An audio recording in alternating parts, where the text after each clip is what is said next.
मुख्यमंत्री मांडले, कसं बघता या सगळ्या संपूर्ण संवाद जो साधला गेला त्यातून?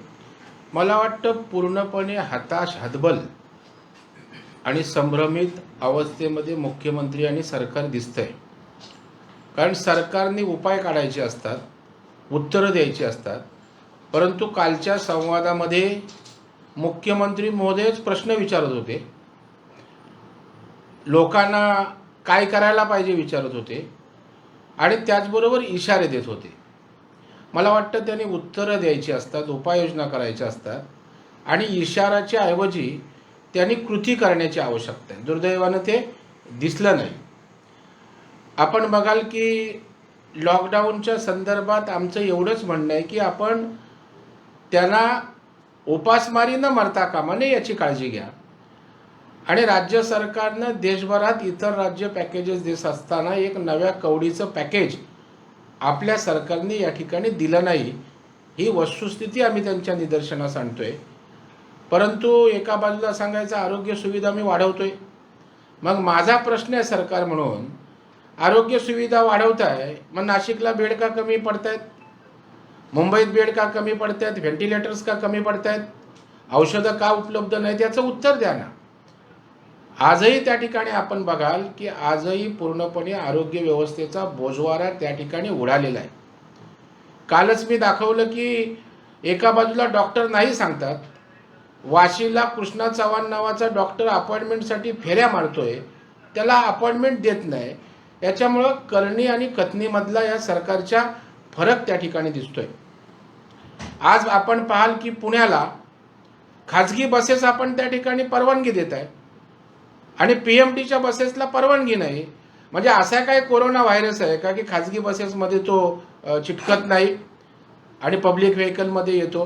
त्याच्यामुळे कुठल्याही प्रकारची पब्लिकची चिंता त्या ठिकाणी नाही.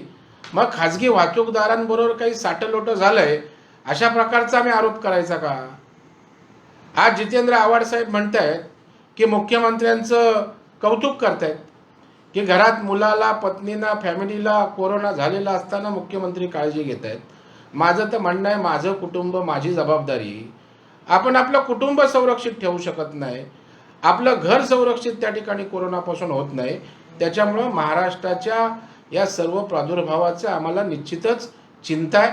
सरकार एकंदर या ठिकाणी आणि संभ्रमावस्थेमध्ये असल्याचं आम्हाला त्या ठिकाणी दिसतंय. दुसरं एक जितेंद्र आव्हाडांनी सांगितलं 20 लाखापैकी महाराष्ट्राच्या वाट्याला काय आले. निश्चितपणे आव्हाड साहेबांनी माहिती घ्यावी, सर्वाधिक इतर राज्यांपेक्षा महाराष्ट्राच्या वाट्याला आले. कोरोना सुरुवात झाली त्यावेळेला पहिलं अन्नधान्य मोफत, नंतर स्वस्त दरात केंद्रानेच दिलं. त्यानंतर व्हेंटिलेटर्स केंद्रानेच दिले, मास्क केंद्रानेच दिले, लसीकरणासाठी डोस उपलब्ध केंद्रानेच दिले. त्या ठिकाणी आपल्याला कर्ज वाढवण्याची क्षमता मर्यादा वाढवून परवानगी केंद्रानंच दिली आणि त्याच्यामुळे केंद्रानं लाखोच्या पटीत त्या ठिकाणी आपल्याला मदत केलेली आहे. याचं मंत्री म्हणून मला वाटतं जितेंद्र आव्हाडांना कल्पना नसावी. त्यांना आम्ही तपशीलवार त्या ठिकाणी आकडेवारी सहित त्या ठिकाणी पाठवून देऊ. आपल्याला सरकार म्हणून पूर्ण अपयश आलंय आणि मग या अपयशाचं खापर अशा पद्धतीनं कुठे भावनिक आवाहन करायचं, कुठं जनतेला त्या ठिकाणी संभ्रमित करायचं आणि केंद्र सरकारवर, जे केंद्र सरकार त्या ठिकाणी मदत करते त्यांच्यावर टीका करण्याचं काम करून आपल्या जबाबदारीपासून दूर पळण्याचा केविलवाना प्रयत्न या ठिकाणी हे सरकार करताना दिसतंय. सर, काल मुख्यमंत्र्यांनी असं म्हटलं की कोरोनाची ही लढाई आहे, सगळ्यांनीच रस्त्यावर उतरणं गरजेचं आहे. विरोधकांना सुद्धा जो आहे तो टोला त्या ठिकाणी लगावलेला पाहायला मिळतो. आपण एक बघाल, कोरोनाची सुरुवात झाली त्या दिवसापासून भारतीय जनता पार्टीच्या दिल्लीच्या अध्यक्षांपासून आणि पंतप्रधान त्याच्यावर मॉनिटरच करतात स्वतः, आमच्या तळागाळातला कार्यकर्ता रस्त्यावर उतरला होता. म्हणजे सुरुवातीच्या काळापासून सर्व व्यवस्था पुरवण्यापासून आजही तो रस्त्यावर आहे. जेव्हा सरकार क्वारंटाईन झालं होतं, कोरोना पिकअप पिरियडमध्ये होता, त्यावेळेला सरकार घरात होतं, सरकार मातोश्रीत बसलं होतं.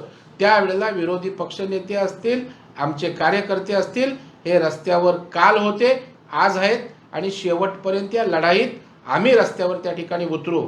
त्याच्यामुळे आमची या रस्त्यावर उतरण्याची काळजी करू नये. आपण जरा सरकार म्हणून लोकांमध्ये जावं, जेणेकरून या आरोग्य व्यवस्थेला ठीकठाक करता येईल. या सगळ्याच म्हणजे कोरोनाचं राजकारण करू नका, तर अशा वेळेला खरं तर विरोधी पक्षांनी नाही तर सगळ्याच पक्षांनी सरकारला मदत केली पाहिजे असं मुख्यमंत्र्यांनी म्हटलं. मला वाटतं चांगली भूमिका मुख्यमंत्र्यांची आहे, परंतु मुख्यमंत्री राजकारण करू नका बोलतानाच आपल्या संवादात राजकीय टोलेबाजी करायला पण मागं हटत नाहीत. माझं त्यांना या ठिकाणी विचारणं आहे की कोरोना होऊन आज 1.25 वर्ष झालं, 9 मार्चपासून 1 वर्षाच्या वर झालं. फक्त एकदा मंत्रालयामध्ये त्या ठिकाणी बैठक सर्वपक्षीय घेतली होती, ज्याला स्वतः मुख्यमंत्री अगदी मंत्रालयात पण पोहोचू शकले नाहीत. व्हिडिओ कॉन्फरन्सवर त्यांनी संवाद साधला. त्या दिवसापासून या क्षणापर्यंत कुठल्याही विरोधी पक्षाला विश्वासात घेतलं नाही. आणि त्याच्यामुळं फक्त बोलाची कडी आणि बोलाचाच भात आहे. विरोधी पक्षांनी यावं, एकत्रित करावं बोलायचं, परत विरोधी पक्षाला बरोबर घ्यायचं नाही, अशा प्रकारच्या भूमिकेतनं हे सरकार त्या ठिकाणी काम करतंय. आणि जर राजकारण नको तर केंद्राशी नीट समन्वय साधत विरोधी पक्षाला विश्वासात घेत मला वाटतं सर्वसमावेशक प्रयत्न केले तर मला वाटतं आणखी कोरोना त्या ठिकाणी आपला नियंत्रणात येऊ शकतो. राजकारण करायचं नाही बोलायचं आणि स्वतःच राजकारण करायचं, अशा प्रकारची दुटप्पी भूमिका या ठिकाणी सरकारची पर्यायानं मुख्यमंत्र्यांची दिसते. आव्हाडांनी असं म्हटलंय की या सरकारच्या पायात पाय घालून पाडायचा प्रयत्न विरोधक करतायत.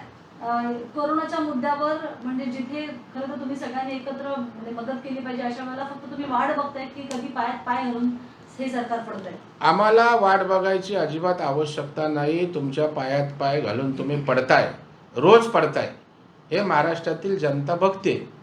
आजही आपण बघाल की पूर्णपणे विसंवाद तिन्ही पक्षामध्ये आहे. कोरोनासारख्या संकटात पण एकमत नाही. पृथ्वीराज चव्हाण साहेब म्हणतात लॉकडाऊन करणं योग्य नाही, बेरोजगारीचा विचार करा. त्याच वेळा अजितदादा पवार मिनी लॉकडाऊन मोकळे होतात पुण्यात, दुसऱ्या दिवशी संवाद घेऊन लॉकडाऊनचा इशारा देतात. आज या ठिकाणी काँग्रेस भूमिका घेते की या ठिकाणी वेगवेगळ्या विषयावरनं आमचं नाव खराब होतंय, आम्हाला समान वाटा दिला जात नाही. मग हे पायात पाय घालणारे त्याला काय बोलतात?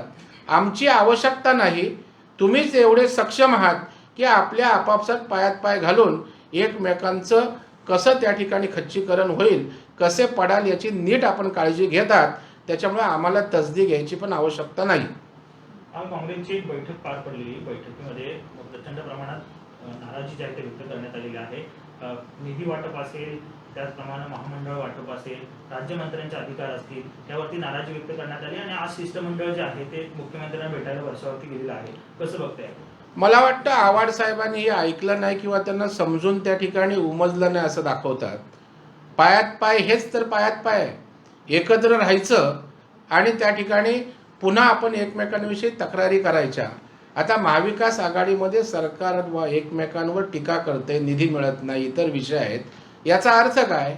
याचा अर्थ तुम्हाला निधीचं पडलंय, याचा अर्थ तुम्हाला प्रत्येकाच्या त्या ठिकाणी अहंकाराचं, स्वाभिमानाचं पडलंय. परंतु आज महाराष्ट्रातली जनता कोरोनाने त्या ठिकाणी मरायला लागली, त्याच्याविषयी एकत्रित महाविकास आघाडीने बसून बैठक घेतल्याचं मला माहीत नाही. ठीक आहे, एक ह्याचं फक्त देतोय मी, मोखाड्याचं काल मी जाऊन आलो तो विषय. मोखाडा येथे ब्राह्मणवाड्यामध्ये एका आदिवासी कुटुंबाचं अनंत मवळे नावाच्या आदिवासीचं संपूर्ण घर आणि दुकान होळीमध्ये जळून त्या ठिकाणी खाक झालं. मग शॉर्ट सर्किटने आग लागली की कोणी घातपात केला, या संदर्भात अजून वस्तुस्थिती समोर आली नाही. त्या चौकशीची मी मागणी केलेलीच आहे. आज त्या अनंत मवळे नावाच्या आदिवासीचं दुकान जळलेलं आहे. 2 मुलं, स्वतःची पत्नी तसेच स्वतःची आई, हे 4ही जण जळून खाक त्या आगीमध्ये झालेले आहेत. 3-4 लाखाचं ट्रॅक्टरचं कर्ज त्याच्यावर आहे. 3-4 लाखाचं व्यापाऱ्याकडून मालासाठी घेतलेली उसनवार आहे. 8-9 लाखाचं एकंदरीत कर्ज आहे.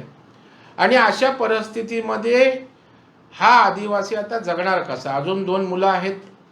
त्याच्यामुळं मी काल मोखाड्याला ब्राह्मणवाड्याला भेट दिली. तिथल्या अधिकाऱ्यांच्या मार्फत शासनाला या ठिकाणी विनंती केली, मुख्यमंत्र्यांनाही पत्र देईन की त्यांना तात्काळ एक विशेष बाब म्हणून 10 लाखाची मदत करण्याची आवश्यकता आहे.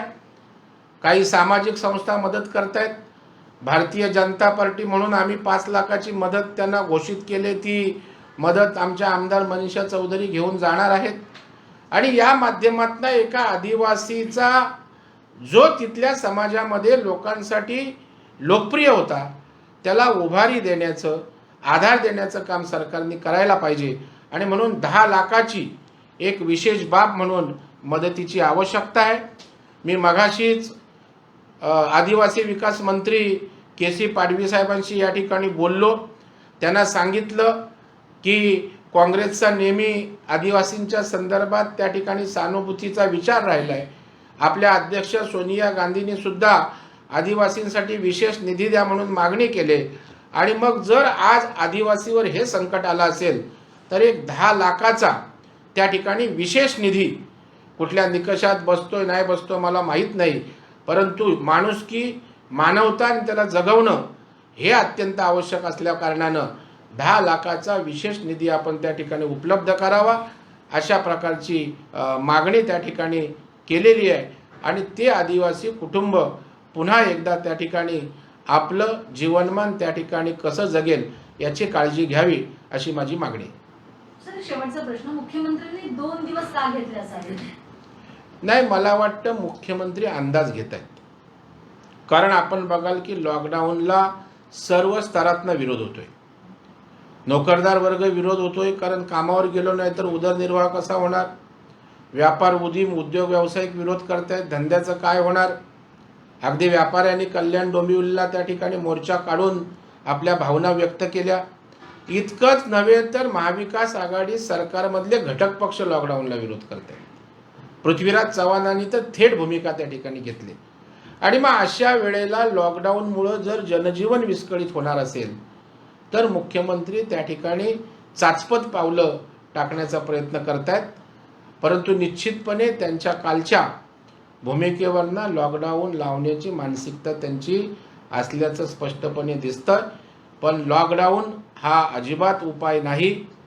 तो एक निश्चितपणे प्रिकॉशनरी मेजर ठरू शकेल, परंतु कडक उपाययोजनेबरोबर असणारी यंत्रसामुग्री उपलब्ध करणं, मनुष्यबळ उपलब्ध करणं हाच त्या ठिकाणी उपाय आहे. तुम्हाला वाटते का की 3 पक्षांमध्ये जो काही तिढा आहे किंवा राग आहे त्यांच्यात समन्वय साधण्यासाठी मुख्यमंत्र्यांनी या 2 दिवसांचा कालावधी घेतला, मग ते कदाचित त्यांना लॉकडाऊन घोषित करतील? मला वाटतं या ठिकाणी या महाविकास आघाडीला जनतेचं काही पडलेलंच नाही.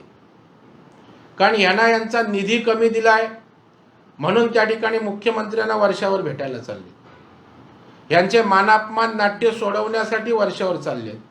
आपल्याला कधी आठवत आहे का या घटक पक्षांनी कोरोना निर्मूलनासाठी, प्रादुर्भाव रोखण्यासाठी मुख्यमंत्र्यांना शिष्टमंडळ नेलं, मुख्यमंत्र्यांबरोबर चर्चा केली. त्याच्यामुळे यांची प्रायोरिटी आपला मान सन्मान, आपला निधी, आपल्या विभागाचा विकास, स्वयंविकास याच्या पलीकडे जनतेचं या सरकारला काहीच त्या ठिकाणी पडलेलं नाही.